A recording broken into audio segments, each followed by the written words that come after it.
نازل ہونے والی کتاب قرآن مجید فرقان حمید کی عظمت اور شان کو تو دیکھو نا. امام الانبیاء صلی اللہ علیہ وسلم کے زبان اقدس مبارکہ سے جاری ہونے والے کلمات کا ذکر تو سنو نا.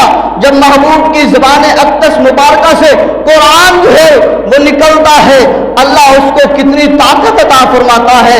آئیے قرآن پاک کی شان کو دیکھیے تو صحیح نا.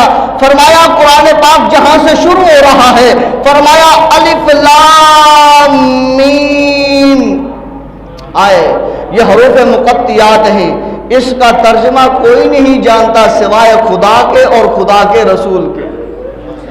لانے والے جبریل کو بھی نہیں پتا الف لام میم کا ترجمہ کیا ہے. اللہ اکبر. قربت میں رہنے والے صحابہ کرام کو نہیں پتا الف لام میم میں خدا نے اپنے محبوب سے بات کیا کی ہے, اس میں پیار کتنا رکھا ہے, اس میں محبت اور چاشنی مالک کریم نے کتنی رکھی ہے. اس اتنے سے جملے میں الف لام میم. اب تک اور قیامت تک کوئی اس کا ترجمہ نہ کسی نے ابھی تک کیا ہے نہ کر سکتا ہے. کیوں؟ یہ راز کی بات ہے اللہ اور اس کے رسول کے درمیان.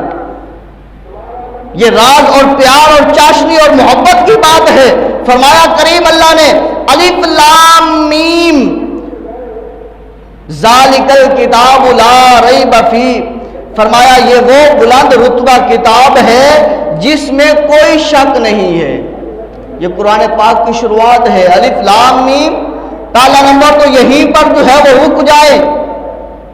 اپنے آپ کو جو ہے آقا کریم کی مثل کہنے والوں, اپنے آپ کو آقا کریم صلی اللہ علیہ وسلم کا جیسا کہنے والوں, اپنے علم کو معاذ اللہ آقا کریم کے علم جیسا کہنے والوں, اللہ تبارک و تعالیٰ نے فرمایا قیامت تک جو بھی آئے گا میرے محبوب صلی اللہ علیہ وسلم کے بارے میں اگر ایسا عقیدہ رکھتا ہے تو اس کے لیے یہ چیلنج ہے. تو میرے محبوب کو تو پتا ہے الف لام میم کا ترجمہ کیا ہے.